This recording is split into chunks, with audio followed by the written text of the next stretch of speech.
For over 10 years, the world's #1 source for professional wrestling news and information.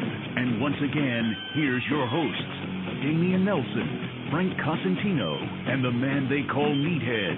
This is the Pro Wrestling Report on 540 ESPN. Welcome to the Pro Wrestling Report on 540 ESPN, streaming live at ESPNMilwaukee.com and PWRshow.com. It is Tuesday, December 15, 2009. We're coming up on the end of the year.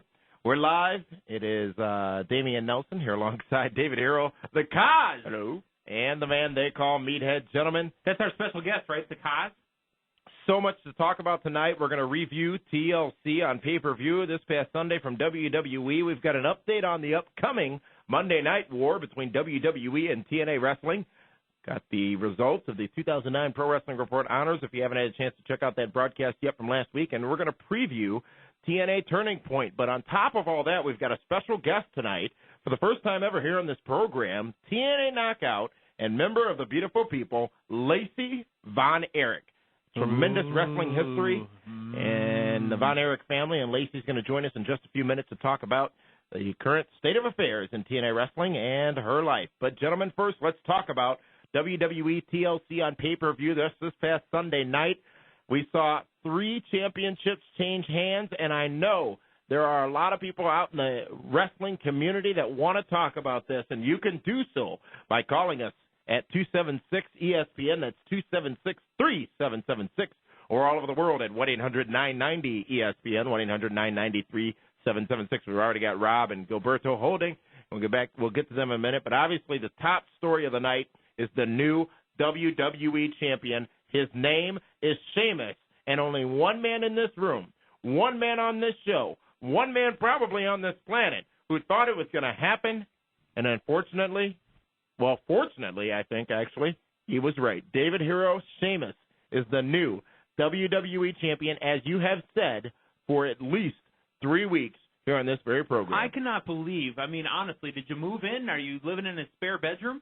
Because you just spent 10 minutes putting over David. Because that's okay, he knows I'm right. I'm right, and I'm happy. What a great night. Sheamus, new champion.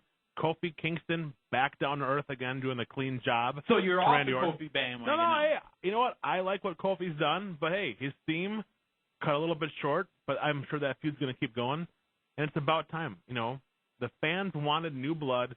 They wanted, new superstars. They wanted something new, and they got it. They got Sheamus.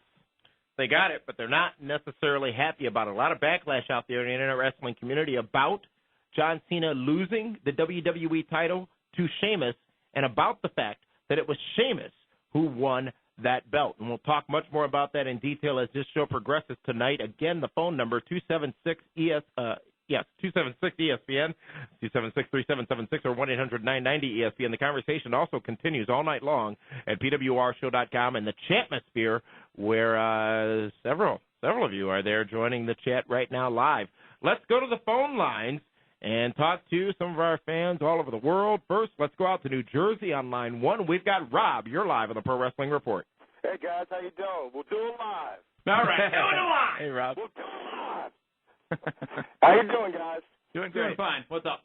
Oh, guys, man. First of all, I got to say I'm a huge fan. I started watching you guys in August, man. I think you guys are the best. Pro Wrestling Report, right on, guys.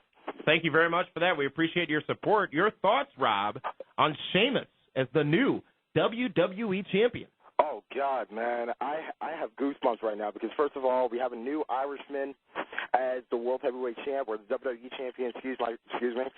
And I'm just speechless because, it's just almost like a Brock Lesnar type moment again. You know what I mean? It's just really great to see a really good wrestler, just doing it. You know what I mean? A nice slow build of a monster heel where it actually means something.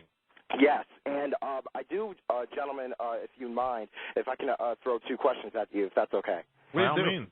Okay, the first one involves The Rock, about him coming to WWE. He's coming back to WWE to host Monday Night Raw, correct?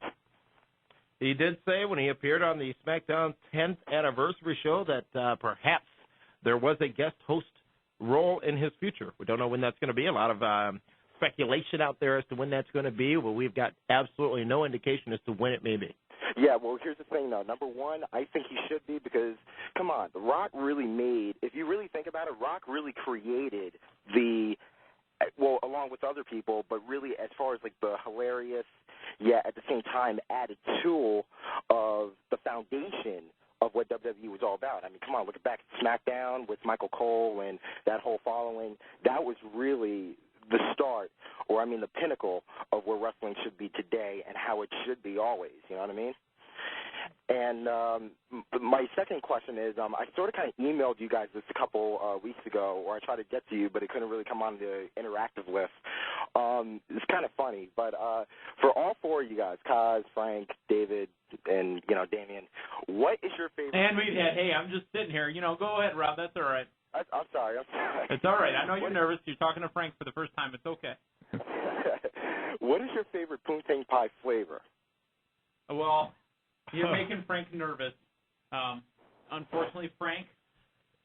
Thank you for that call, Rob, from out in New Jersey on the East Coast. And Frank's got all the stroke in the room. Two more things that happened of significance on that pay-per-view, WWE TLC this past Sunday night. Brand new Intercontinental Champion in Drew McIntyre and new WWE Unified Tag Team Champions, D-Generation X, Triple H, and Shawn Michaels. Let's go around the room. We'll start with you, Frank Cosentino. Sheamus, the new WWE Champion, and the other two title changes at TLC this past Sunday night. First, my kudos go to Dave for picking that. I love kudos. You got it. The Snickers kind. You got it. And as I said many times, love the surprise. I was surprised and I don't know if I was happy, but I was surprised by it, which was good. At this point, though, guys, and fans out there, it is up to you to make this happen.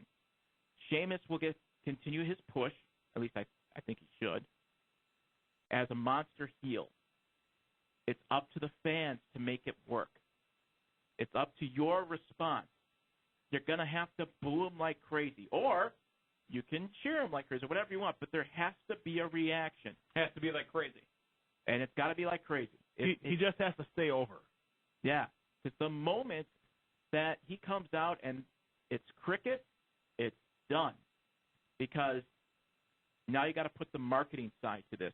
You now have a new champion, which is good, but that champion also has to sell T-shirts and has to sell merchandise.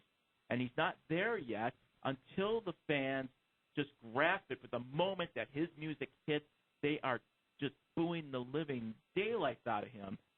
And then eventually get the turn because it's cool to cheer the bad guy and stuff like that, and then the merchandise goes. That's going to be the key. That's, to me, up to the fans to make it happen. But when you have a heel champion, how hard or how often is it that they're pushing like merchandise on a heel champion? Randy Orton? Randy Orton's a different story. Randy Orton's not a true heel. There's a lot of people no, let me finish. There's a lot of people that like Randy Orton. Well, yeah, but he's one of the true heels that the company has. He's booed far more than he's cheered. Sure, but he still cheered. Right, but he's still the top bad guy. You're going to start making your unreasonable arguments so early in the program? No. What are you saying? He's the best prick heel in the history of the business. In You're your sitting there saying, that's your word. Tillman's even looking at you like you're crazy. You honestly think he's not the top heel? I've got three guys not letting me give an opinion. All right. Well, no. Because I'm the opinionist. I'm going to...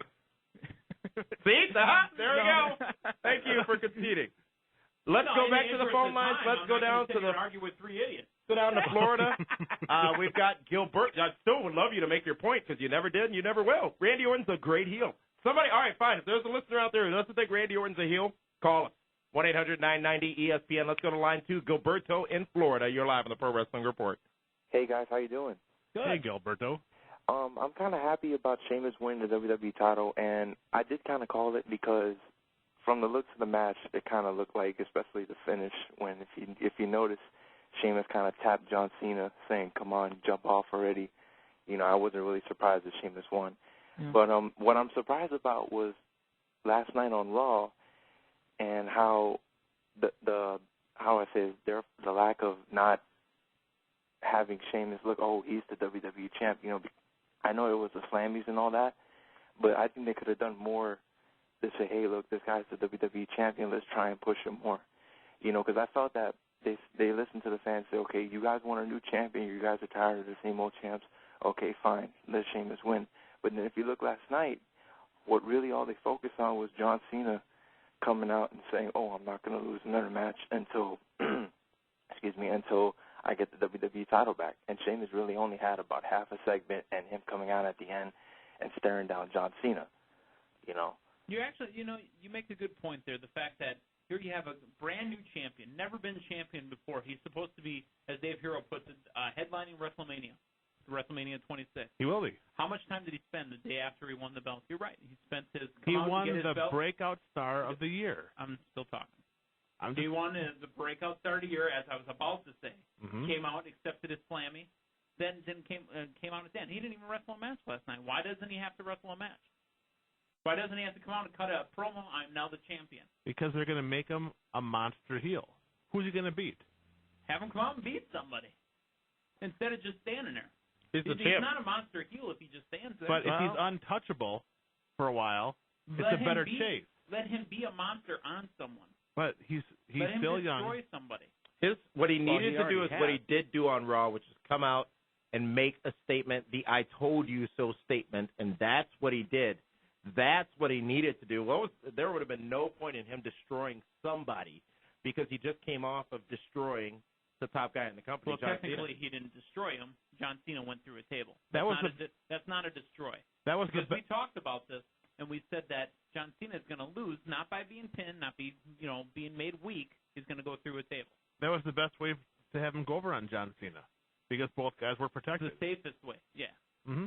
I actually like the idea that he didn't go into any kind of match because one of the ways that he can make him more of a heel is, I'm not going to wrestle. I'm not going to get in that ring. Once every 30 days. The fans just go, get in the ring, you moron. That's not going to be the Sheamus gimmick, though. Well, Sheamus isn't going to do that. But maybe that was just for this one night. Because on the build-up that we've had from Sheamus is, I'll get in there and I'll beat anybody. I'll take anybody from the back. Yeah, it's a bad accent. I know. But it's going to be interesting how the fans react to this. He said he was better than Rick Rude, Ricky Steamboat, Roddy Piper, and Kurt Hennig. Yep. That's a great promo. I thought he did exactly what he needed to do. Well, if he's better than Kurt Hennig, then he's better than Alicia Fox. Well, right now he is because he's the champion. Gilberto, do you have anything else for us from Florida? Yeah, about last night, too. I liked how Dennis Miller kind of hinted Bret Hart, and I guess Dave Hero was right again because it looks like... You're not welcome back on the show if you keep saying Dave Hero's right. I'm kidding. It looks like Bret Hart's going to come back for WrestleMania. Well, let's just say this. While nothing's confirmed at this point, they wouldn't mention his name, right, unless they had something planned. And Jim Neidhart recently, apparently at a signing, said something to the effect of a new DVD being in the works, where he had just done some promotion or some interviews for that DVD. So clearly there's something going on, and I was a little surprised and taken aback that they mentioned Bret. But we'll see what happens over the course of the next few weeks. It was well played. It was very well done between Dennis Miller and Vince McMahon because of the shocking nature of the fact that Bret Hart was brought up, because you automatically thought that when Vince prompted him to say, who do you want to see, it was going to be The Rock, because that's the big rumor out there now. No, not at all. It was Bret Hart. Yeah, and you can also tell, too, because especially when they had Raw from Madison Square Garden on the 16th, because the SmackDown, I believe, after that, Vince McMahon said, I'm not going to wrestle again until I find a respectable opponent. Mm-hmm. So, right there. And that's actually right when Dave Hero mentioned it. Yeah. So that's really all about I have to say.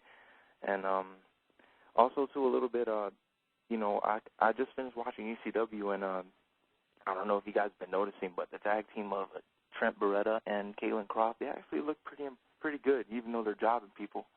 Still, they look pretty good. I think that's another good tag team that WWE is trying to build up. A lot of potential on those two guys. All right, we'll keep an eye out on ECW. Thank you very much for calling in, Gilberto from Florida. Let's continue on the phone lines as we talk about WWE TLC. Don't forget, coming up in just a few minutes, we've got a very special guest, Lacey Von Erich, TNA Knockout and member of the Beautiful People. Lacey Von Erich makes her PWR debut here tonight on this very program. Let's go out to the East Coast. Rob in Syracuse, New York, you're live on the Pro Wrestling Report. How you guys doing tonight? Hey, Rob. Well, I just have to first apologize to Dave Hero from 2 weeks ago saying Sheamus would not win the belt. You were right. After that, I have to say it's good to see a champion wear than the W on the belt. And I think it's good that we finally have an Irish champion. Are you Irish? Partly. Okay, More but you Portuguese, can walk but through the that's a day lot of without fun. any issues, right? Yeah. Awesome. But I just want to say I think it's great that we finally have a new WWE champion. Just something new in general. And when you say new, you mean not Cena, Orton, or Triple H, or Exactly. Batista, or, you know. Exactly. Sheamus, I hope he holds it for about 2 months. He will be, I think, a transitional champion. Hate to say it, but I think he will be for this first run. I think he's going up to WrestleMania with it. I think more of the Elimination Chamber. Oh. Yeah. I think that'll be I mean, it's because, not No Way Out anymore. The pay-per-view is called Elimination Chamber. and I don't think he could draw enough for WrestleMania. It all depends on how they do it. You know, it all depends on how they're going to work the program. Yeah, I mean, I have to agree with Frank. If the fans don't cheer for him or boo for him, then it's over. Well, they're going to book him as the guy that just, you know, beats everybody. You know, he's going to. I'm sure he'll do something with Jerry Lawler in the near future because they have to finish that. And I mean, who would have thought that Triple H and Chris Jericho at that one WrestleMania would have meant anything? Right. That would have been WrestleMania 18, I believe it was, the match that not many people remember because it followed Hogan. Right. Yeah. But I just have to say one thing. If we want to have, like, champions matter because of who they are, if they want to have someone hate the Divas division, they should put the belt on Vicky Guerrero. Think about it. She is the most hated person on SmackDown. If she has the belt, all hell will break loose. Here's my question, Rob, and for everyone here in the room. Does anyone in WWE have more heat than Vicky Guerrero? Vicky doesn't have as much anymore. She got booed the entire segment on the Slammys. She couldn't get a word in. All they did was boo. I think CM Punk is the only one that might come anywhere close to the heat that she gets. I'd have to say her or Chris Jericho. Oh, good point. Jericho as well. Yeah, good point. I mean, I've never known someone to go back to their homeland and have people spitting and fighting with them. That's a good point. And Jericho's good at what he does. And you can tell he's under a whole lot of stress because now he's starting to show his grays. Yeah, that's a big mistake. I mean, during the honors, I completely agree with you and Dave, Meathead, when you said he is the workhorse. He is. He is. He's underutilized, in my opinion. I mean, I think it was kind of not a great move to put the belts on DX. But every time that they put the tag belts on such two strong single wrestlers, they use it to elevate another tag team. Right.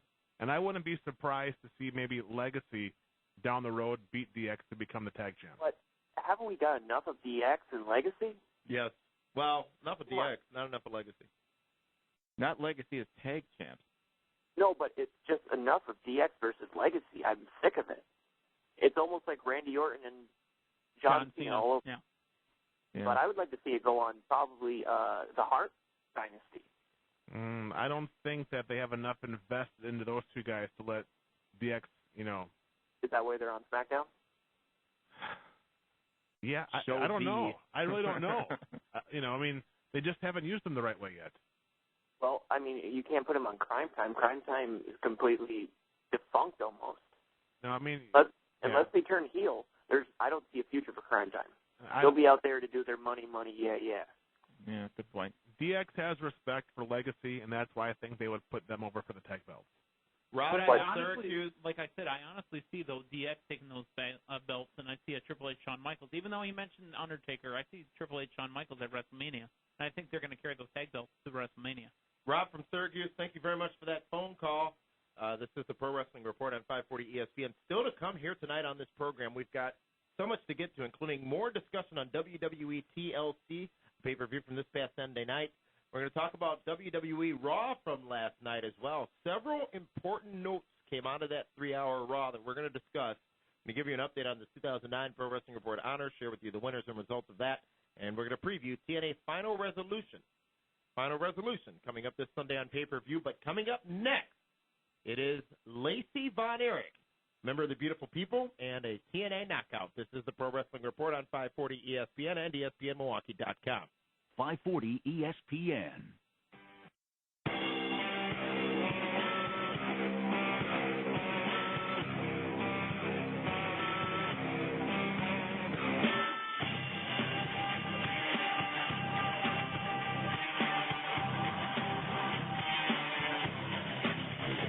Welcome back to the Pro Wrestling Report on 540 ESPN and ESPNMilwaukee.com.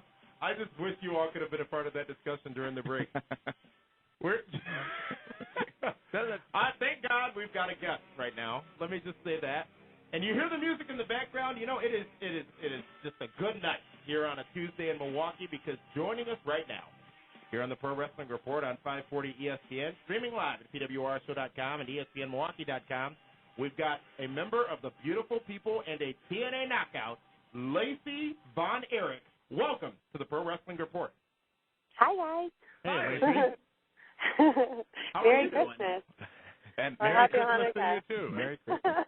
Lacey Von Erich, the newest member of the TNA Knockouts, obviously a member of the Beautiful People as well. We saw you in a interesting match last Thursday on Impact.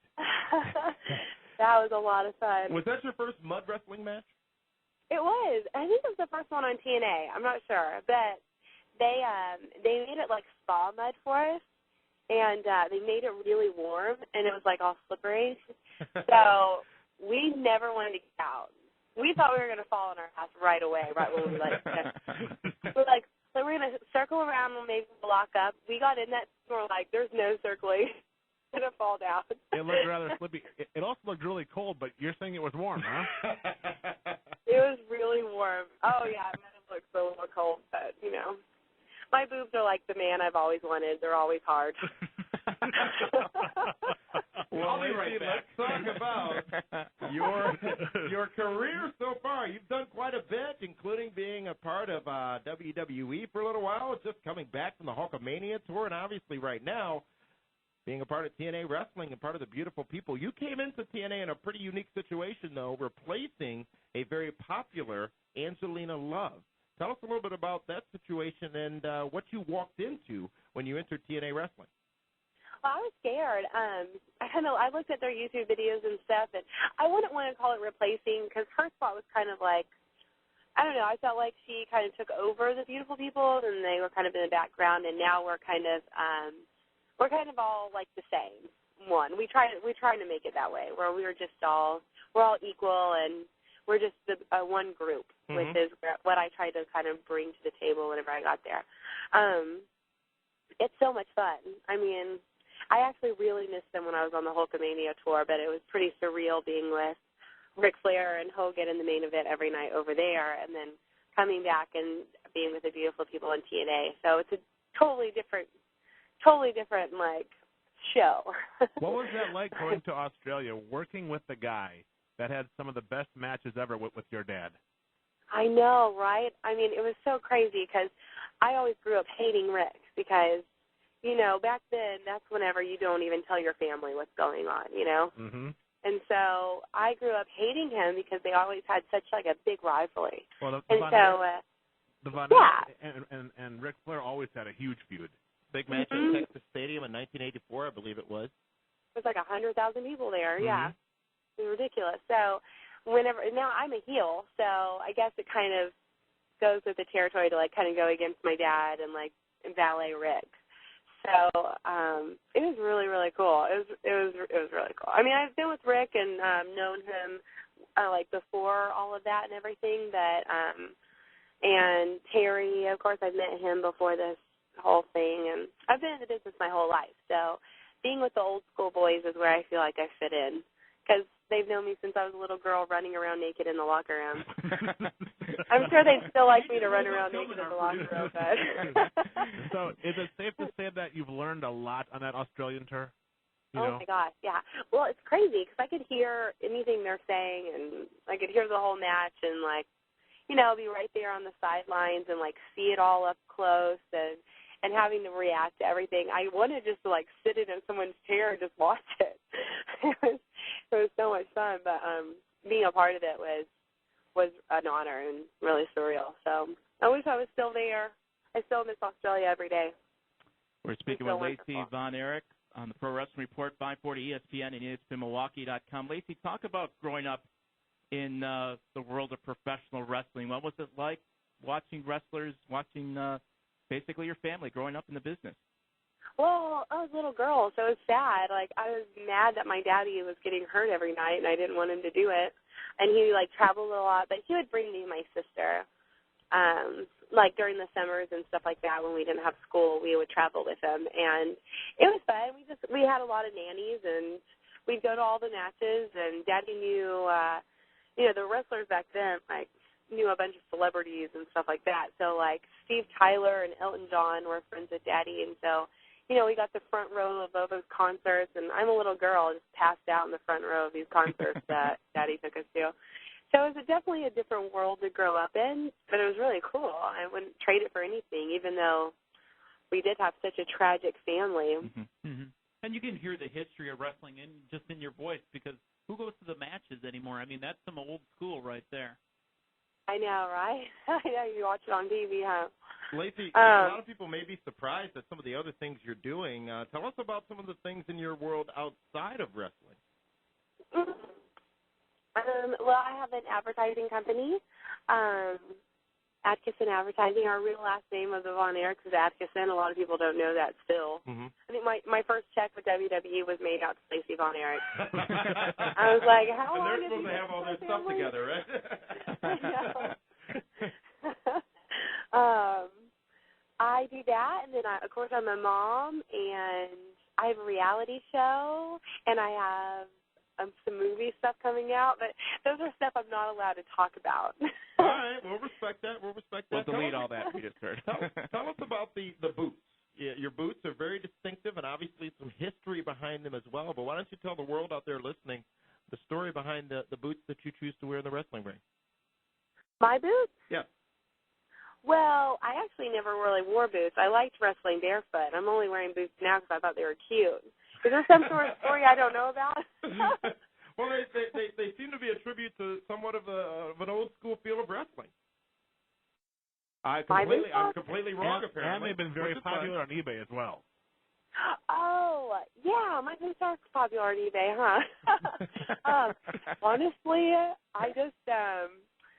I don't know. Honestly, I just wear them on TV, and then if I get bored and want a new pair, I sell them on eBay.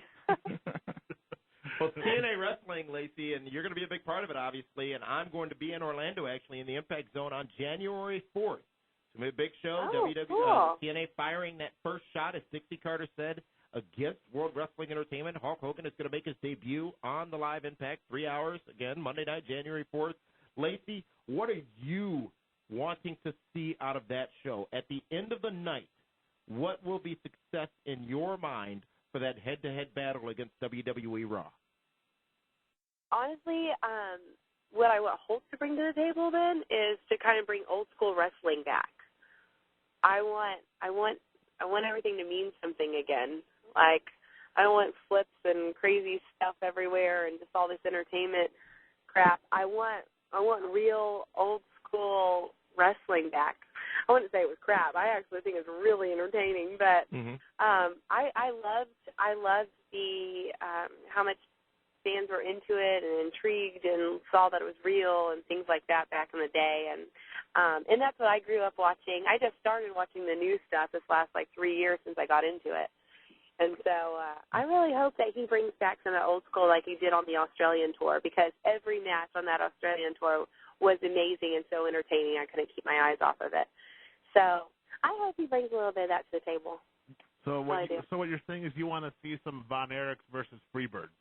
Yeah. Right? At Reunion Arena.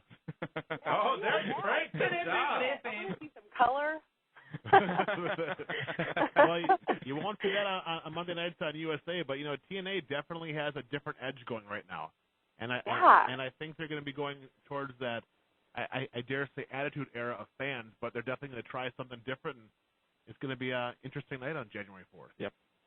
Yeah, I'm excited. I'll be right there backstage. Lacey, I'm still a mark. Hey, there's nothing wrong with that. What has changed so far, or what differences have you seen so far in TNA since this big announcement that Hulk Hogan is a part of the company? I think the changes are more going to come whenever he gets there. But as far as right now, I think we've had some big meetings and stuff with Dixie. I don't know if you saw that one that we had, that one that was on TV with Dixie. But there are some changes that are going to be coming in and being made, and I don't know yet. I'm not sure because I'm new, so any changes I'd be like, oh, is this how it normally is? So I think that I'll really see it whenever he gets in the door and starts kind of changing up the creativeness of the show and stuff like that. I think I'll see it because it's pretty consistent right now, so I'll notice it when he gets in the door. You know, about 2 weeks ago, we had Kip James up here for a show. Oh, and, I love that. And Kip said he's been spending quite a bit of time with you, teaching you the ropes. What kind of teacher is Kip James, I guess, formerly known as Billy Gunn? How is he to work with? He is so passionate. Like, it's like he'll be like, you're going to go over here and then you're going to bang. And then this. He's just so, like, loud and passionate. And he was such a good teacher and very good at, like, mentally understanding wrestling and stuff like that. And he actually just got let go the last taping I had for wrestling. So I don't know if he's going to be brought back on as a trainer next year or not because he was really good at it, and I really hope he does. But our last stylist, or was he the stylist or the fashionist? He was a fashionist. He was a fashionist with the beautiful people. Yeah. Yeah, he was. I mean, before we did any of our matches, we would run to Kip and ask him his advice and what he thinks we should do. He really knew me as a wrestler, like what I was able to do, and he believed in me a lot more than some other people there. So I'm really, really sad that he's not going to be there our next taping, and I hope that he comes back as a trainer. Lacey, who's the most feared knockout? Who is that one knockout that you find out you got to work, and you're like, I'm going to leave here hurting tonight? I would say ODB, Kong, or Lisa, or Tara. I don't know. One of them three. They all have, like, booby buster moves. So scare me. Well, Kong does have the implant buster. The implant buster. ODB does that thing in the corner where her ass goes right into your tits. I get so scared. It's kind of hot, but I get really scared about it. The carpet muncher, whatever that's called. That will definitely increase pay-per-view buys. There's no question about that, especially after you just, mentioned it that way.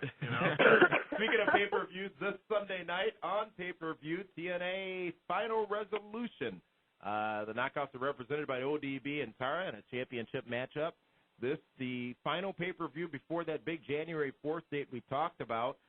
TNA getting a lot of noise out there about that January 4th date with some advertising on WWE Raw last night and obviously that big billboard in Times Square as well.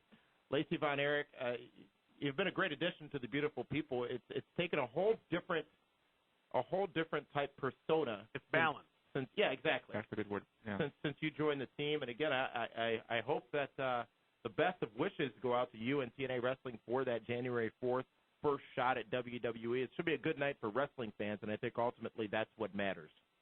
Yeah, I'm really excited. I hope everyone keeps watching and the new people start watching because Hulk is going to change some cool stuff, and it'll only get better.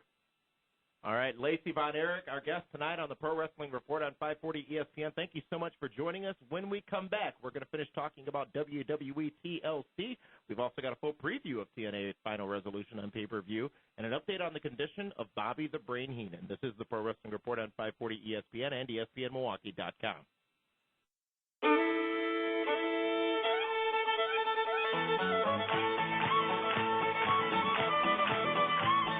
Welcome back to this epic edition of the Pro Wrestling Report here on 540 ESPN and ESPNMilwaukee.com. Damian Nelson sitting alongside the man they call me, and Con who pops bigger than anybody else for this music every time it's played, and David Hero. I didn't request it, I'll tell you that. I had nothing to do with it. But anyways, it's funny nonetheless, and we want to thank our guest, Lacey Von Erich. Good interview with Lacey. She had a lot of a lot of interesting things to say that we didn't quite know about Lacey before. It was good. Explosive thing. Enjoyed talking to her. I look forward to seeing her on January 4th when I go down to the Live Impact. It must be nice. What do you mean must be He's nice? living a dream. Frequent You're flyers. going to be there later that week. Don't you try. Well, Don't try with me. Yeah, but you're not in catering. No, I will not be at catering. Could be. Could be. But see, I don't have the stroke you do. I can't get in the back door the way you do. No, that's not right. Not on this program are you going to talk about that. Wow. WWE TLC on pay-per-view this past Sunday. Sheamus is the new WWE champion. Drew McIntyre is the new Intercontinental champion. Who's the new champion? Sheamus. You were right, David Hero. I've heard about that guy. He's pretty good. And D-Generation X, the new WWE Unified Tag Team champions. The conversation continued during the break at PWRshow.com. Beathead, what are the fans out in the world talking about in the chatmosphere? One of them was, thank you, Damian Nelson, for the breaking news on Twitter. We got some police activity outside the studio here. We're right on Wisconsin Avenue, down here, downtown Milwaukee, right in the thick of it, the middle of all the action, and there was an incident. It may have blown up into a full-blown occurrence. Because we had about 4 or 5 squads roll up, and the first thing we're worried about is our cars, because we thought we were getting towed, and it was a major deal. It would have been Frank and Lacey doing a one-on-one interview because we had vehicles. Well, no. I think that would be – who wouldn't want that, though? That's true. Who wouldn't want the one-on-one interview with Lacey Von Erich? I would have had some music in the background. Hey, Lacey. You're the guy that ran away from ODB, so don't Not even anymore, start with me. The number you can call us and join the conversation is 276-ESPN, 276-3776, or all over the world at 1-800-990-ESPN, 1-800-990-3776. Let's go to the phone lines, and we'll go to line 1. Robert from Dallas, Texas. You're live on the Pro Wrestling Report. Hey, what's up, guys? Hey, Robert. Hey, what's going on? Not much. I'm actually in the chat room under my real name. Is it okay if I use my real name? Absolutely. Yeah, this is Rob Uzzle, ROBUZZEL. I'm in the chat room right now. Okay. Thank you for joining us in the atmosphere. Yeah. First of all, I've been a long-time listener. I kind of wanted to do a semi-shoot. Is that okay? I mean, I'm not going to use profanity or anything. Watch your language. Keep it brief. Yeah.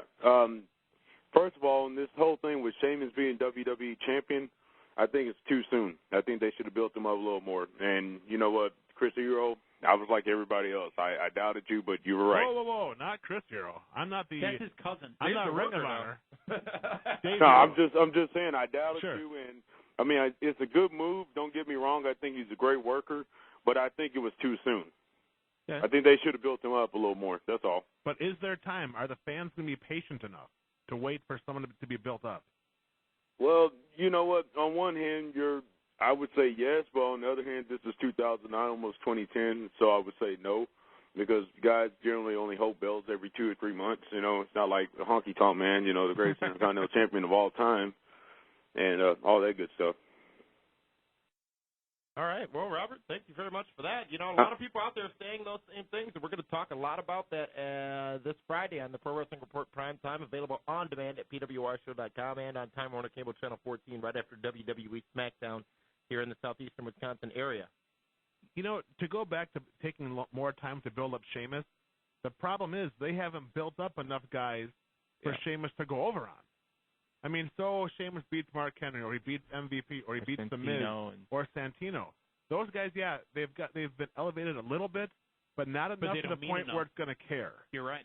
So what they're doing is like, okay, we can wait to try to elevate other guys to get Sheamus over, or we just put him over quick and make him into a monster. But in that way, Sheamus loses his steam waiting for those other guys to be built up. He could be. Go back in your history, but is there someone we can compare this to where they, after 3 months maybe? Brock Lesnar. Yeah, maybe Brock. I mean, Brock is the closest comparison, but if you look, he was a face. No, he was a heel. He came in when Heyman right away. If you think about Bill Goldberg, okay, they took a while to build him up to mean something, but along the way he got exposed. William Regal made him look like an idiot in the ring. Yeah. And they don't want to take the chance where a guy that they're going to invest money into make him look stupid in the ring.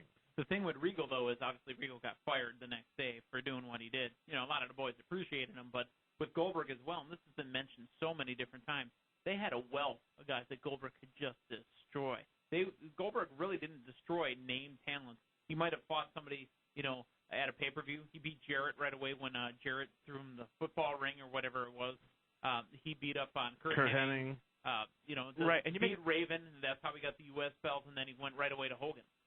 You make a good point also. His finisher, well, part of it was the spear. Mm-hmm. And that went over really well. The jackhammer took a while, but the spear was quick. Thank you very much for that call, Rob from Dallas, Texas. Let's continue on the phone lines. Let's go back down to Orlando, Florida. Sam, you're live on the Pro Wrestling Report. Hi.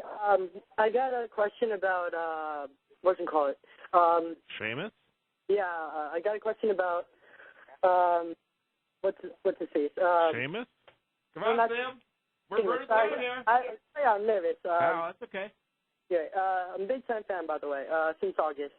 About Batista, when he did that little thing when Maria got her Divas of the Year, the Diva thing of the year, why did he, like, do the thing, like, do, like, the Kanye West thing? That was clearly a play on the Kanye West Taylor Swift thing from the MTV Video Music Awards a couple of weeks ago or a couple of months ago. I thought that was funny, actually.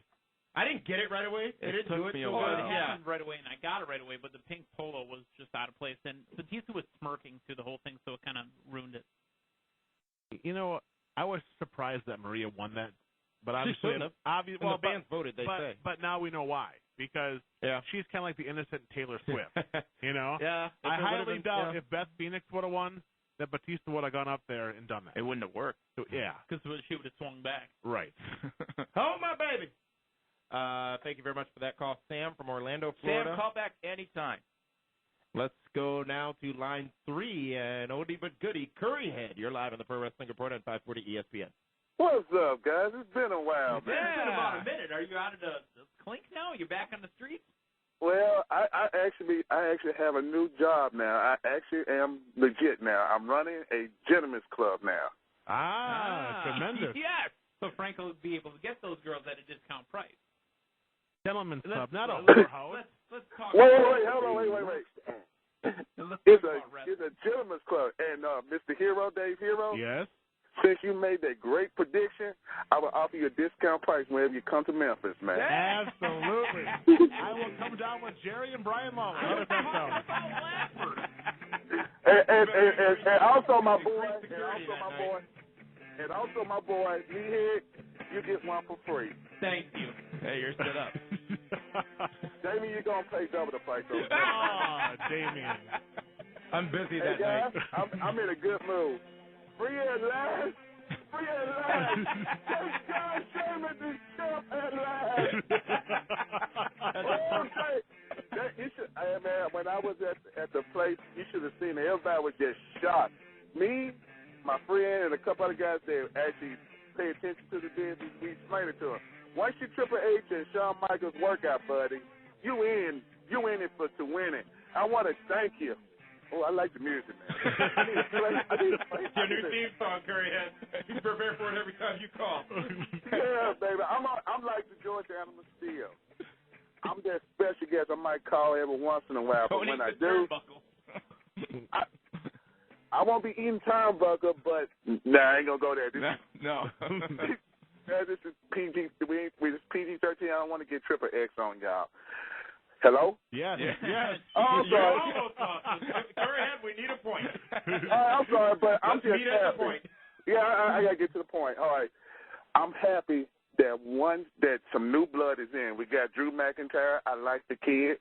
You bring it up. They actually finally getting their development kind of up there and getting over.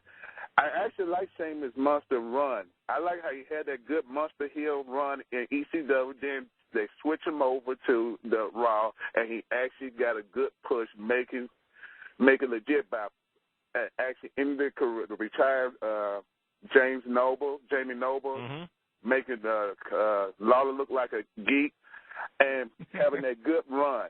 It's like that every time this time of year they try to push a new guy on you. It's like for the past couple of years with Jeff Hardy. It's the fall slump. Yeah, it's the winter slump. Think about it. You always have a transition time. Remember Edge's run? It wasn't like in December was it his first run as a title when he won it that from. was when he won it after New Year's Revolution. After Cena was beat, won the belt, carried it for about another month, and that was it. So. But that was his push. But think about it. That's how when Edge that's was what Frank already. Constantino calls a temperature check.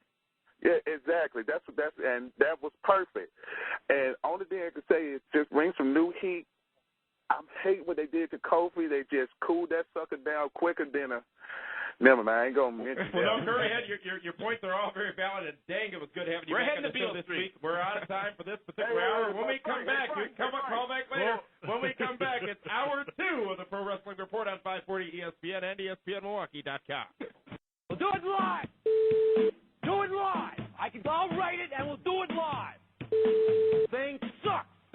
You see, KYJ, things have changed just a little bit since the last time you were here.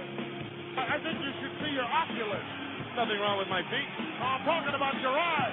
I can even make my ass do tricks. Watch this. You have any idea where you are? You're in the jungle, baby. This is WCW. That's right. Hold on.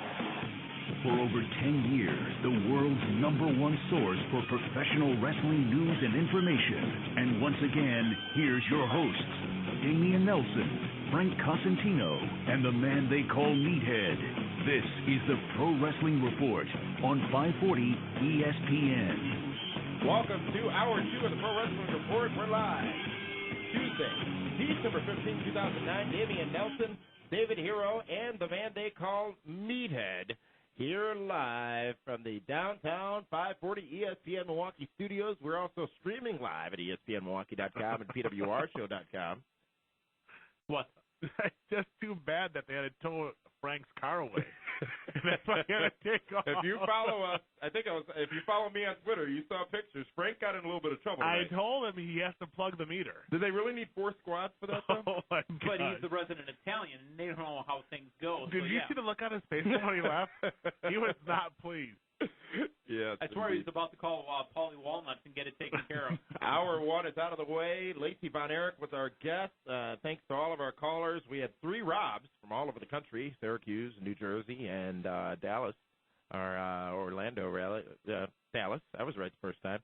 Sam, Curryhead, and so many more of you can join us. We've got a couple of people waiting on hold. The number you can join us at is 1-800-990-ESPN, 1-800-990-3776, or 276-ESPN, 276-3776. Lacey, she's just hopped into legendary status as far as interviews on this program. She's left a lasting impression on me. I can't wait Well, she left a lasting impression on all of us, and I'm just glad this table is up higher. Let's go now back to the phone lines as we continue to talk about WWE TLC, which was last Sunday on pay-per-view. Sheamus, the new WWE champion, as Dave Hero called it. And also the new Intercontinental Champion is Drew McIntyre, and the new Tag Team Champions, D-Generation X. Christian in Texas, you're live. Christian in Texas on line 1, you're live on the Pro Wrestling Report. Well, as we I guess he's getting hot about it. We got to get Christian fetched through there. Christian is now live on line 1. Oh, hey, how y'all doing today? Christian, what's happening? Yes, pretty good. I just want to comment on Monday Night Raw and how bad it was. Aside from one thing, Christian, which I think is what you want to talk about, Cody Rhodes getting the clean pin on Evan Bourne. Handful of tights, feet on the ropes. Yeah. Nope. Well, that was okay. I like that match. That was the only good match. That was the only good match on Raw. Everything else was just bad. The other tag team match with DX and Jericho, what happened there? Well, you know what? I'm one of the few people who was entertained by that. Not the fact that there was no matchup, but it was an act of brilliance by DX. It was booked well. I like that. You're going to get it. You'll find you want to enact your rematch clause. Here you go. Oh, no, we got disqualified. I can't think of any time we've seen that before. It's good stuff. I think that's something a heel would do. That's my opinion. But DX, it was built up as a big match and then just smashed down. Here you go. All right, well, a lot of people are actually saying that this 3-hour Raw was 3 hours of TV not worth watching. It was 3 hours of Well, and I tend to disagree, with the masses out there. I was not as turned off by this week's Raw as everybody else seemed to have been. I thought it moved in a solid forward direction. There were a lot of things I didn't like about it, a lot of things I did like about it, but there are some notable things that came of that, and we'll talk about those in the next segment here on the Pro Wrestling Report. But Christian from Texas, thank you very much for calling in here to the Pro Wrestling Report on 540 ESPN. Let's go now to Eric out in Philadelphia. You're live on the Pro Wrestling Report. I'm sorry, let's go to Lisa, who wants to talk about the WWE Divas. You're on line 3. You're live. Hi, boys. How are you? I'm doing fine, Lisa. Good. I'm calling to complain. Uh-oh. It seems like they are pushing Michelle McCool so hard, and I don't understand why they're sort of wasting Natalya back with the awful Tyson Kidd, and it just seems like they could be pushing. Did you think Tyson Kidd was awful? What? Sorry. No, that's all right. That's your opinion, but I'm a Tyson Kidd mark. You know, not as much as a Ms. Marquis, but my little boy loves him. Like, I spent, seriously $40 on eBay getting him a stupid Tyson Kidd action figure, so... That's love. It See, is that's love. the Christmas spirit right there. It is so love. But it just seems like they're wasting, and my favorite diva is Gail Kim. I love her. But it just seems like Michelle McCool does nothing, and everyone just seems to love her. And maybe, is it just me? Am I the only Michelle McCool hater? What it is Michelle McCool is dating The Undertaker. I know. That's what my It's husband on the other always side tells of the mountain. me. I like the way you put that. Yeah, I don't know. Maybe Who's your favorite diva? Gail Kim. I love her. Enhancement talent. Gail Kim's amazing. How can you not love Gail Kim? But she's an enhancement talent right now. What she's being you know done, what? All the she's doing divas her are job. enhancement talent. No, she's doing her job, and we've had this conversation here before. She's doing her job, helping the models or the Diva Search winners learn how to wrestle and be in the ring, and that's what Gail Kim is doing And her job. she's done an amazing job with She Alicia has. Fox. Yeah, and I always play. She's my character on Raw versus SmackDown 2010. So there you go. Yeah. See, true wrestling's down here. Yeah, but I'm glad it's not just me. My husband always told me it was just because she was dating the Undertaker, and I couldn't accept it. No, that's exactly what it is. But I guess I will now. Lisa, thank you very much for calling. Where are you calling from, Lisa? Indiana. Hoosier. Yes. Thank you very much for calling in here to the Pro Wrestling Report on 540 ESPN. We've got a lot of boys. callers this week, so Thanks, let's Lisa. continue along the phone lines, and let's try Eric in Philadelphia. You're live on line 2. What's going on, guys? Eric, what's happening? Nothing. I just want to call and get my thoughts on Sheamus winning and just a couple other things. I like Sheamus winning. I actually agree with Dave. I actually kind of thought it was going to happen. I mean, I wouldn't have been shocked if Cena won because we've seen Cena overcome all the odds before, so it wouldn't have shocked me. But I'm really happy that they're trying something different for a change, and I really like it. I hope he does keep the belt until WrestleMania. I think, I mean, if you want to put him over, that's the way to go. I wouldn't give him the main event, but, I mean, there is 2 title matches at WrestleMania. Why not throw him in there with somebody? I don't know who they could use him because there's not that many people on Raw right now that are, except for the usual 4 or 5 guys that always get the shot. Well, give it 5 weeks. Maybe we will have some new Sheamuses and Drew McIntyres of the world come in. And Tillman, if you could check the stream at ESPNMilwaukee.com, that'd be great. We'll get some feedback that may not be operable right now. Tillman's going to hop all over that. And Eric from Philadelphia, thank you very much for that call here on the Pro Wrestling Report. Gentlemen, while we work out those issues with the feed, let's continue to talk about WWE TLC from just last night on pay-per-view. Just Sunday night on pay-per-view. Other matches that happened on the card. Kofi Kingston versus Randy Orton. Randy Orton getting the clean 1-2-3 pin. Clean. As clean could be. It was Mr. Clean, as is Randy Orton's head. The pin over Kofi Kingston at that pay-per-view. And you know what the thing is it was clean without any interference from Legacy. None at all.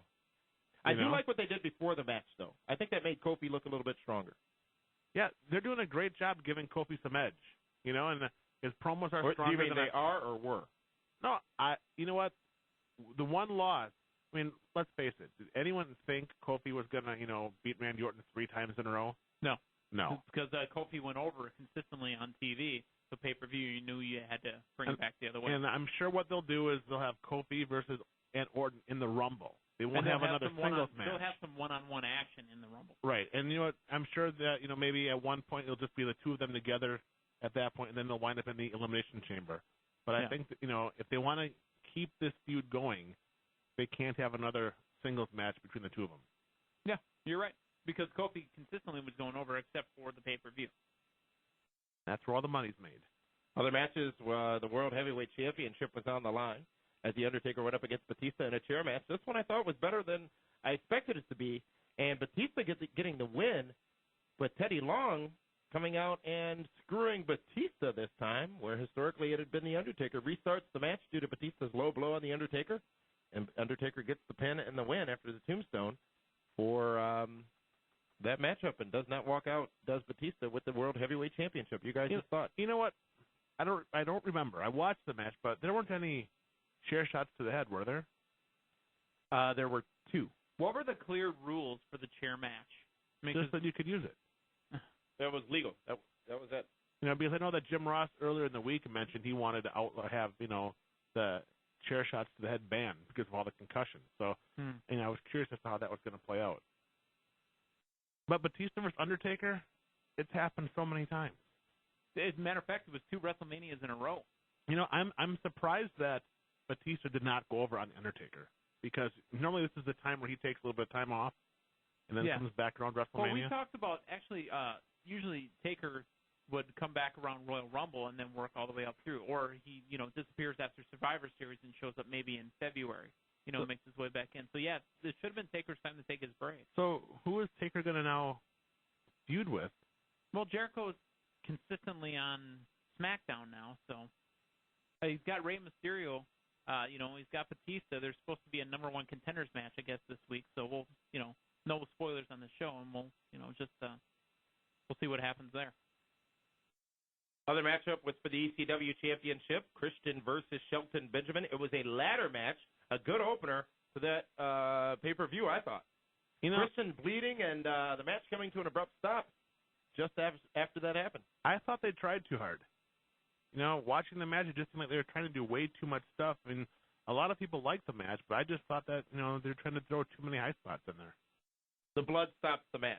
There's, it's easy to be on either side of the fence as pertains to this situation. Mm-hmm. One, you got to look at WWE as a company, and you got to look at some of the governing bodies that regulate what they do, specifically OSHA. There are specific and very direct guidelines that companies need to follow. Mm-hmm. At the same time, it's an inherent risk. It's going to happen.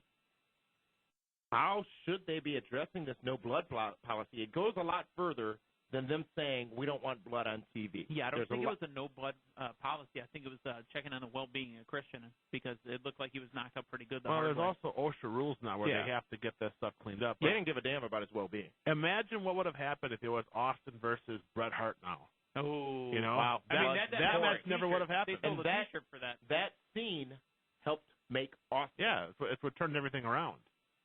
So just think, nowadays, that match couldn't happen like that. That was WWE TLC on pay-per-view this past Sunday night. Let's go back to the phone lines and out to New Jersey. Neil, you're live on line one. Hello? Neil, what's poppin'? I just wanted to comment on the TLC pay-per-view. And what I thought was like the best match of the evening, what you guys were just talking about, was the ECW match. I thought that was like the best match of the evening, because none of the matches seem to be more entertaining than that one, really. Did you get entertained by the high spots or just the psychology in the match? No, I mean, like, it was like more like, I don't know, with the high flying and stuff like that, and Christian doing the frog splash and putting Shelton through the ladder and everything, like that kind of stuff. Like, I mean, as far as the ladder match goes, those two guys did a hell of a job. Yeah. They did work really hard, and there were a lot of great spots in there. When the ladder broke in half, that could have been really bad. Because that was a fiberglass ladder. Yeah. That happened back at WrestleMania 23 with Jeff Hardy and Edge, right?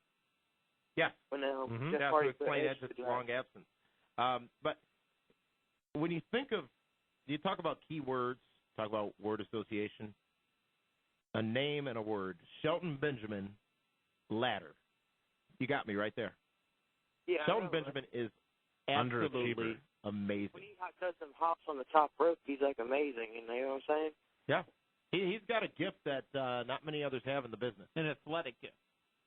And another thing I noticed on the TLC pay-per-view is on DX versus Jericho match, it looked like to be like Big Show was injured. Is that true? Because his knee was like heavily taped up, and at one point he was limping in the match. Well, he did have both of his knees scoped about 2 weeks ago.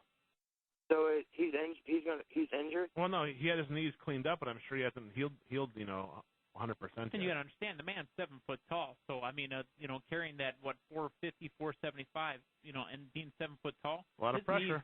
His knees are going to be destroyed. Anybody, even if he's an athlete or not, his knees are going to, bear the brunt of all that weight. Thank you very much for that call, Neil from New Jersey. We've got Jay and Anthony both in California waiting. You can be a part of the show as well, 276-ESPN or 1-800-990-ESPN. Gentlemen, WWE Raw, the Slammys this past Monday night. A couple of notable things that came out of that, and the first of which I want to talk about is not just from Raw, but actually TLC the night before and last month's pay-per-view as well. How great is Matt Striker? And here's why I say that. Matt Striker is providing somewhat of a heel element that we haven't seen in his ECW days. We've seen a little bit on SmackDown. We see him jarring with Jerry Lawler a lot more. And also, he just says it like it is, basically, and seemingly gets away with saying a lot of stuff that other commentators either won't try to say or just don't have it in them to say. I think with the other commentators, though, even if they were to say it, it would sound forced. Stryker just lets it roll off his tongue. Now, obviously, Stryker made a couple mistakes in the pay-per-view. Everybody makes mistakes. I mean, he made a mistake with the Intercontinental thing. But he acknowledged it. Yeah, and he admitted it. He even admitted it on the Monday night. You're right, and that's okay. I mean, that's not a big issue. But you know what? Again, I've said this before. I think Stryker actually reminds me of like a younger Tenay. With a better sense of humor. Yeah, no. He's not quite as dry. No, you know what? It's funny. I wrote in my notes during the pay-per-view on Sunday, I'm like, Matt Stryker really gives the Professor title, gives Mike Tenay a run for the money as it pertains to the Professor title. Mike Tenay doesn't profess so much anymore. He's good on the stick, but he's not as but that's not what historically knowledgeable as he was in WCW. Well, in WCW, he wasn't the lead play-by-play guy either. That was Mark Madden. No, Mark Madden was even a worse guy. But the reason he's not professing as much is because he has to do play-by-play duties now. David Hero, we alluded to it earlier, but also on Raw this past Monday night. In addition to your gloating over Sheamus, I think we need to put another dispute to rest, and that is that of who is the biggest star. Sheamus is the biggest star. Is it Evan Bourne, or is it Cody Rhodes? You know, I will say this. I finally got to see Cody Rhodes' finisher. The Crossroads? Yeah. I had no idea what it was because I've never seen him use it before. It was called out during the match, actually. And I was like, wow, so that's his finishing move. But here's the thing. They're not going to pin Kofi Kingston, so they had to pin somebody else. They had to pin Evan Bourne. I thought you would actually do what you should do, which is concede that you were not right. Well, we didn't say who would win a one-on-one match. I said Evan Bourne is the bigger star. You said that, and I said Cody Rhodes was, but when it's one-on-one or if... And it wasn't one-on-one. It was a tag match. It was a tag match. But if one were to pin the other in a wrestling match situation, it would prove a point. You agreed to that, correct? Right, but it was a tag match. But you know what? For the sake of argument... You're swerving me. No. You're swerving me on for air. the sake of an argument, No. Cody Rhodes was the better man. He was the bigger star last night. We'll see WrestleMania 30. Who's headlining? No, boy. CM Punk is a card-holding member of the Job Squad, boys.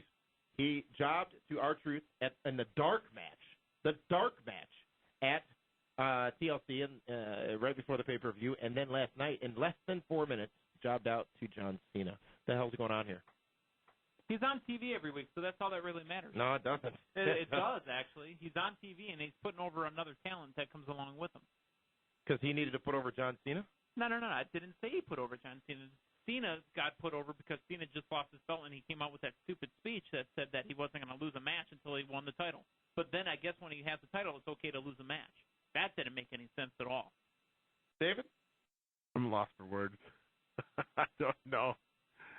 CM Punk, he's useless right now. That's harsh. He's not useless. Yes, he is. No, he's not. Listen, John Cena versus CM Punk 6 months ago should have headlined a pay-per-view. You need Frank here to back you guys up on this so we can start this whole No, thing really. again. No, CM Punk. What has he done? He hasn't done anything, but he's on TV every week. How can So is Santino Marella. Not every week. He's on every week. CM Punk is in the ring. He's wrestling. When was CM Punk's last memorable win? Memorable win? I don't count wins and losses. Well, this is the Pro Wrestling Report on 540 ESPN and ESPNMilwaukee.com.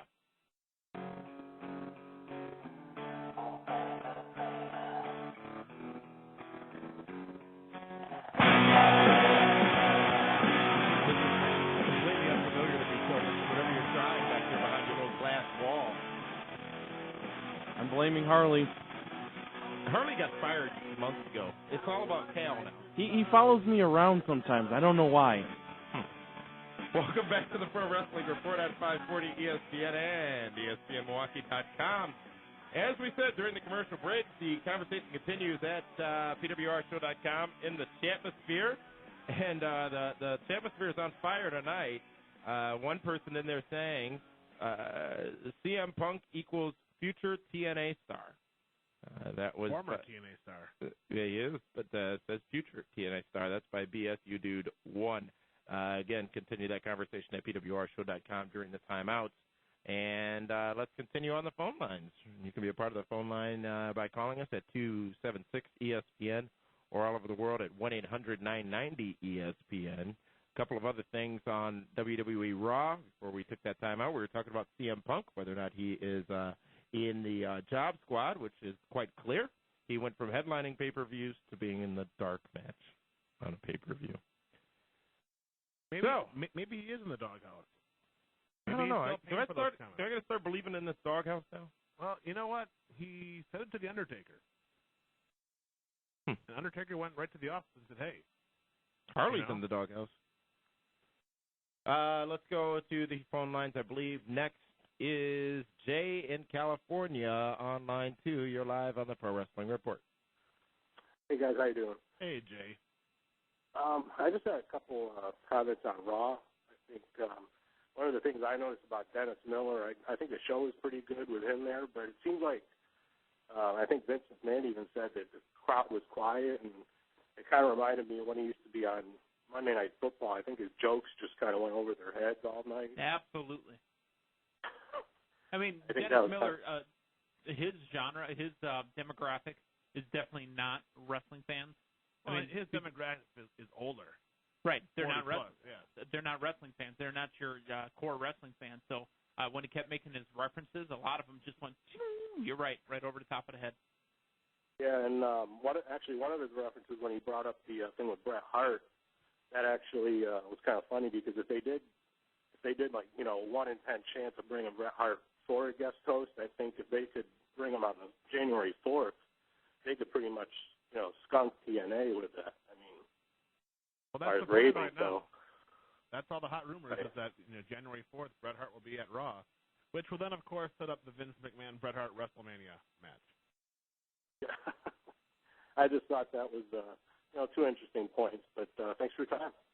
Thank you very much, Jay from California out on the West Coast. We laughed when Dave Hero said Sheamus was going to be defeating John Cena at TLC as well. So, your luck will run out at some point there, Octave. Dave Hero also said a bunch of other things like Alicia Fox be the women's champ. He also said Alicia Fox bumps better than Kurt Hennig. Fox. So, I mean, you got to take everything he says with a grain of salt. If somebody there didn't pull a political card. It doesn't matter what happened. It does matter. No, it happened.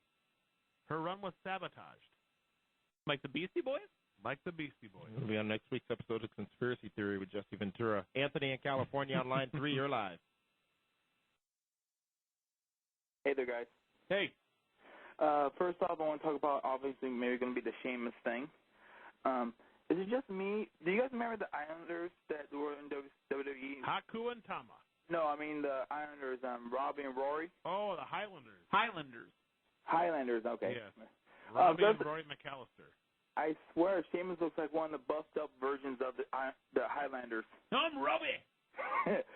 And they say he's a transitional champion, which I probably think he is, but who says he has to lose back to Cena?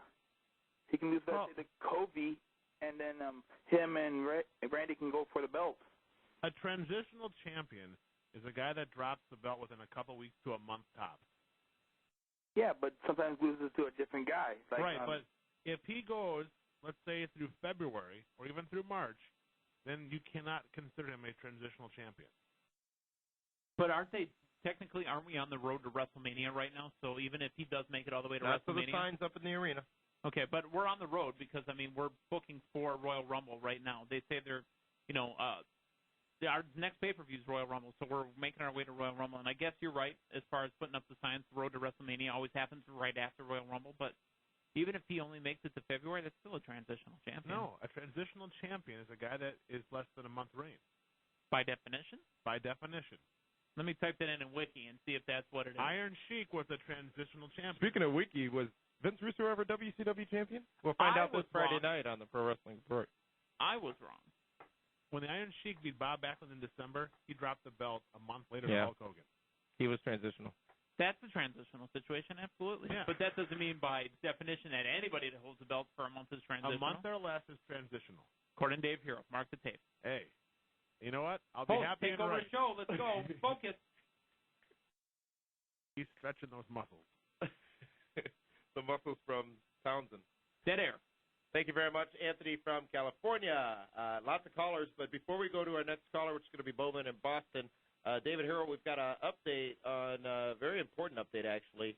Bobby the Brain Heenan, just after receiving not only the Pro Wrestling Report Lifetime Achievement Award just on last Friday's edition of the Pro Wrestling Report Honors broadcast, but also having Bobby the Brain Heenan Day proclaimed in Milwaukee. Bobby returned home to Florida and unfortunately had to be hospitalized, but we have an update on his condition. Right. Bobby went home, and he went in for a checkup on his jaw. They found a infection there where they had to immediately admit him into the hospital and was treated with IV,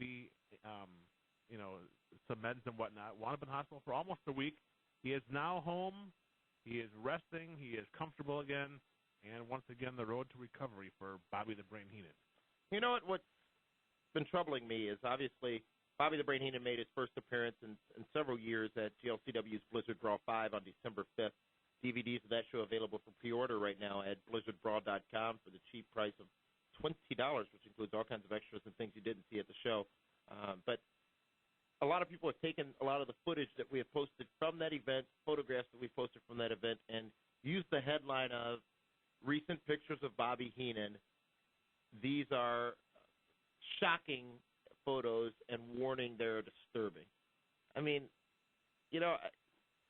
I've been guilty of sensationalizing things in the past, but to sensationalize this situation is quite frankly just absolutely disgusting.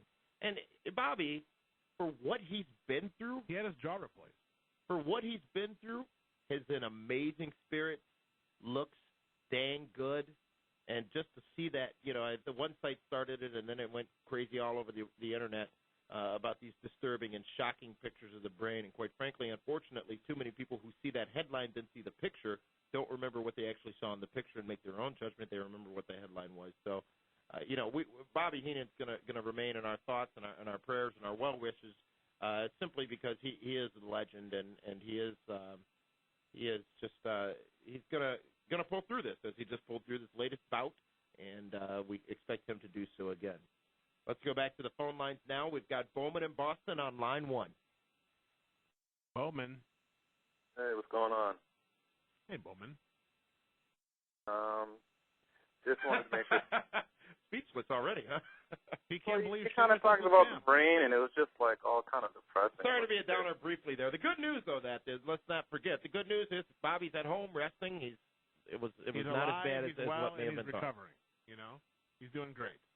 That's good. That's good to hear. And by the way, I'm going to leave Dave Hero alone now.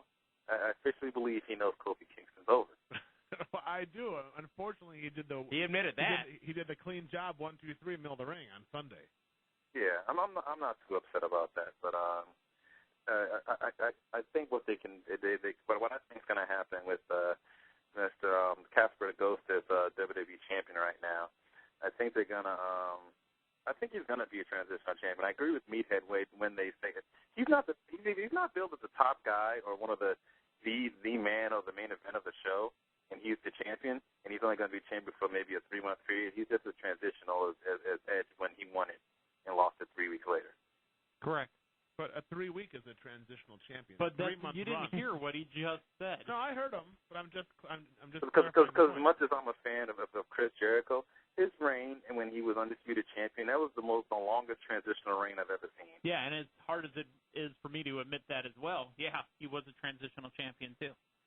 He was clear as day. But what I think hold on, wait 1 second. A transitional champion is a guy that will lose the title on his first title defense.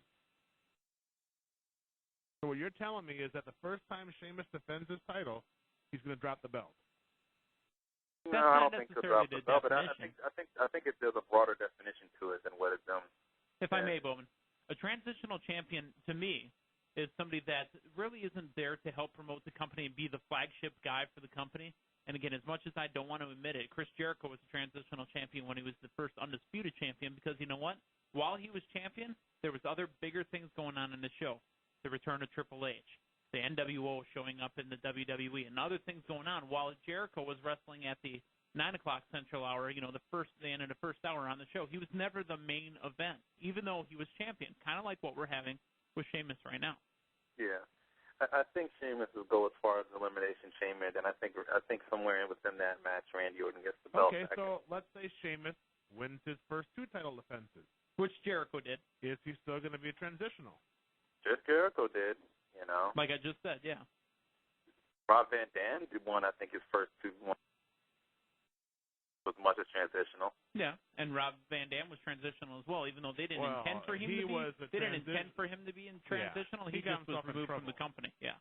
Yeah, I mean, he did that kind of to himself. But I think what's going to happen is I think at the Royal Rumble, I think they're going to bring back Kofi Kingston versus Randy Orton at WrestleMania, and I think somehow Randy Orton's going to win that title at Elimination Chamber. That's going to be his loophole to getting it back. But Randy Orton doesn't need the belt right now. He's well, over. No, he doesn't need the belt, but he can definitely have the belt and give it to a face such as Kofi Kingston to get him over at WrestleMania. Well, if you're saying Kofi's a face, does that mean you consider Randy Orton a heel? Yeah, I mean, Randy Orton's not a great heel, but he's a heel nonetheless. Best prick heel in the history of the business, according to Damian Nelson. I think Shawn Michaels is better. Prick heel? I don't think Shawn Michaels was ever a prick. Have you seen Shawn Michaels in DX? Did you watch the 1990s at all? Yeah, but you know what? Did you really know or think he was a prick? I mean, clearly he was at the time, but when watching it, is that what you picked up from him?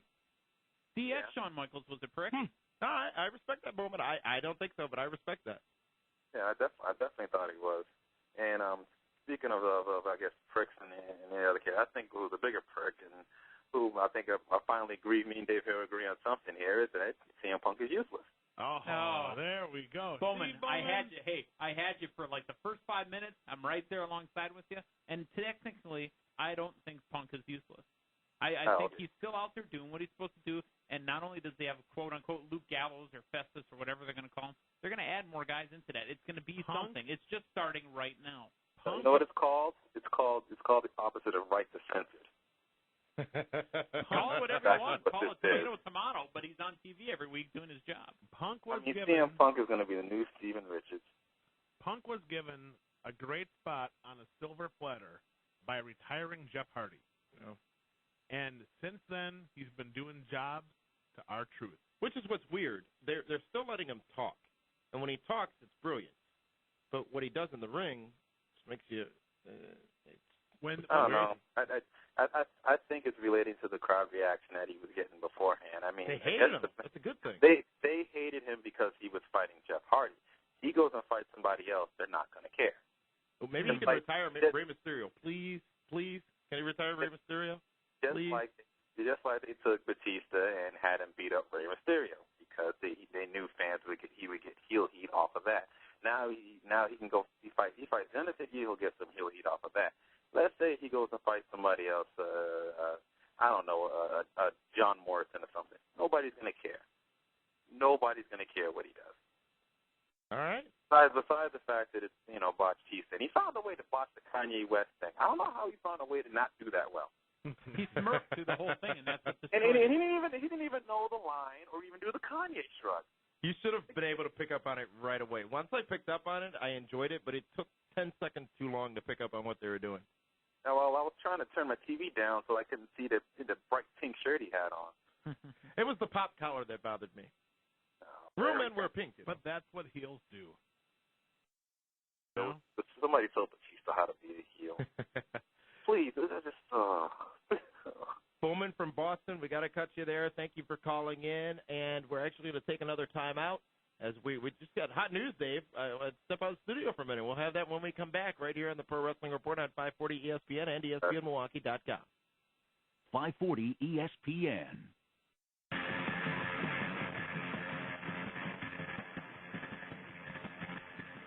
Welcome back to the Pro Wrestling Report on 540 ESPN. We're live Tuesday night, December 15th, 2009. Damian Nelson sitting alongside the man they call Meathead and David Hero. And, gentlemen, I mean, it's been a wild show. You never know what's going to happen here on the Pro Wrestling Report on 540 ESPN. We've got a very special guest, our second guest of the evening, joining us right now. He is in the main event coming up this Sunday on TNA's Final Resolution pay-per-view, getting a chance at the TNA World Heavyweight Championship. Daniels, welcome to the Pro Wrestling Report. Hey, guys. Thank you very much for having me on such short notice.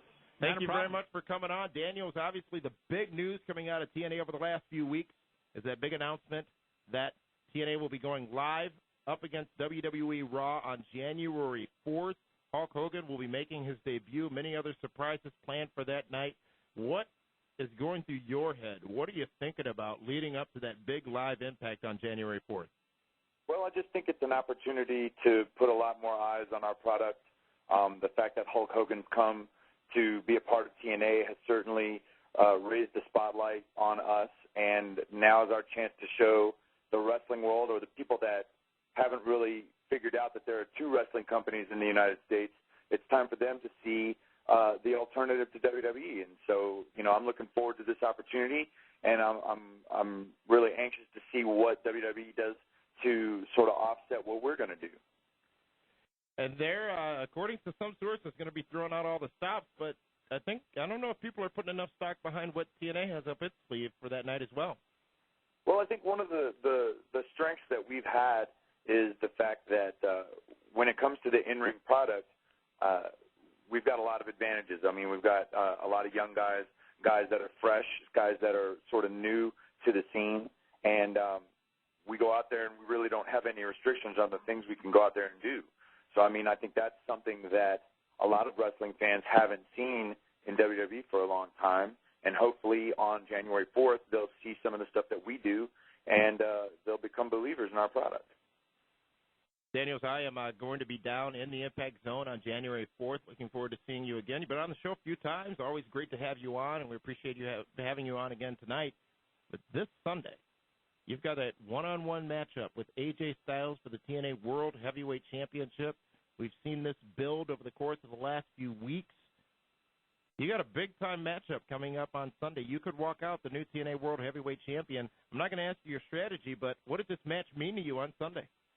Well, it's just the opportunity that I've been waiting for ever since I came to TNA. I mean, I feel like I've wrestled at the capabilities of a world champion. I've felt like I've put that effort into the ring, and it just hasn't followed the support hasn't followed up until now. I mean, now I feel like TNA is sort of getting behind me and giving me that opportunity to show what I can do in the ring.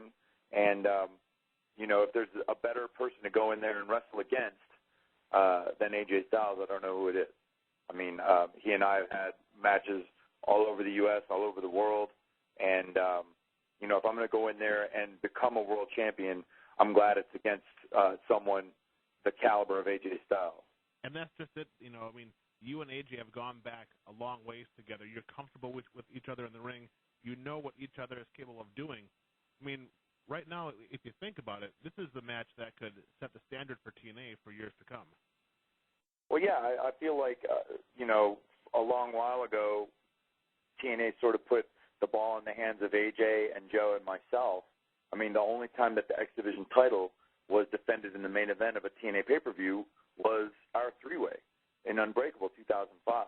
And I mean, some bumps in the road between now and then, but now last month you saw the three of us do it again. I mean, we went out there, we had a different type of match, but still an excellent match.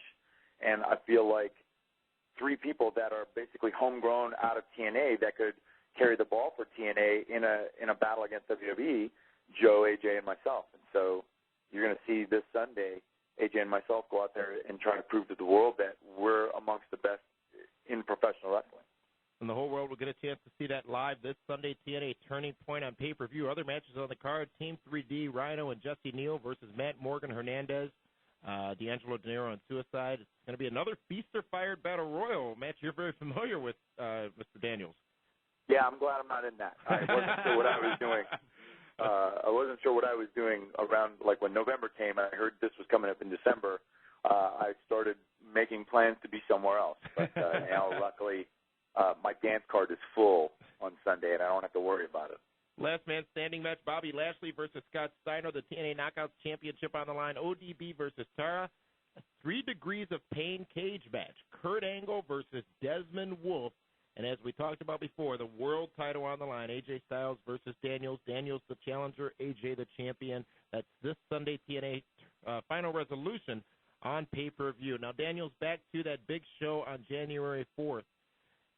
Hogan, obviously a part of TNA Wrestling.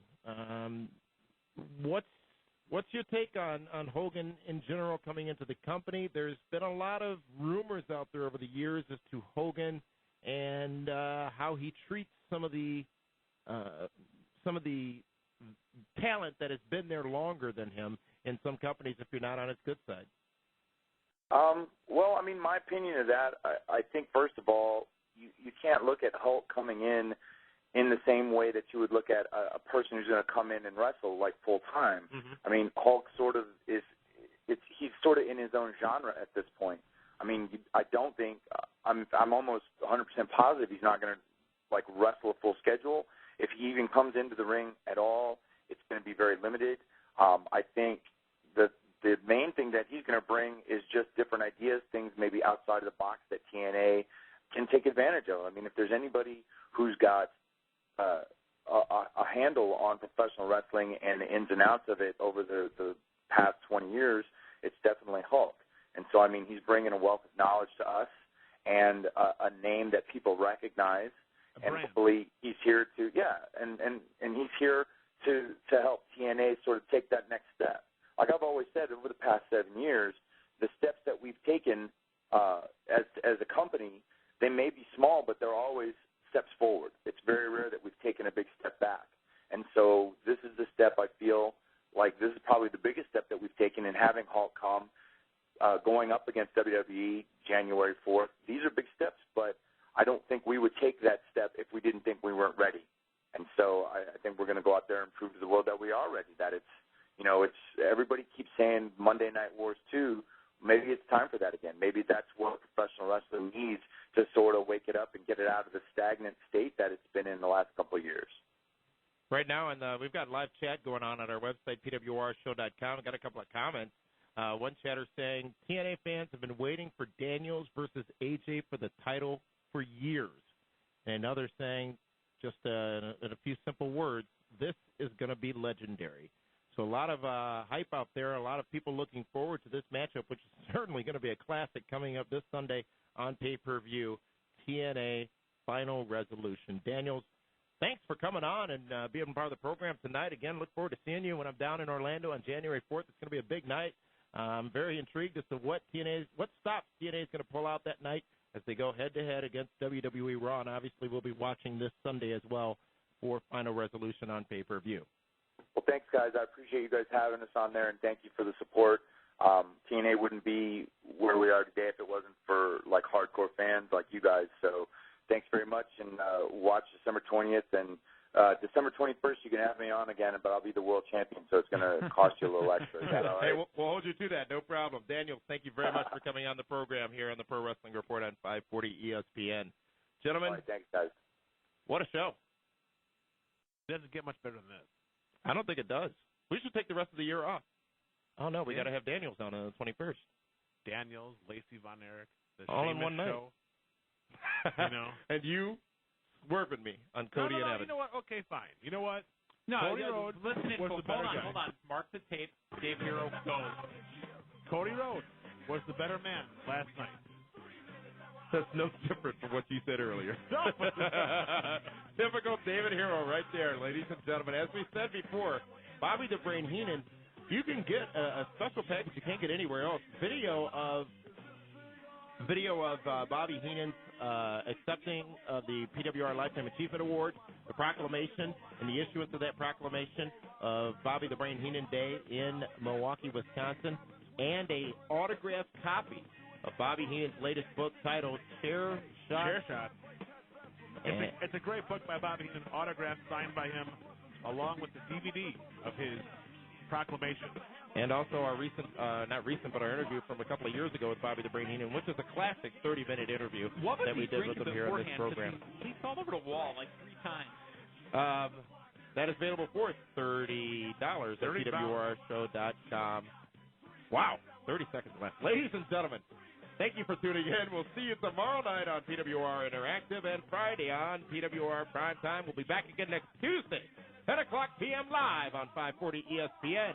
For the man they call Meathead, David Hero, The Cause, this is Xavier Nelson saying thanks for tuning in to the Pro Wrestling Report on 540 ESPN.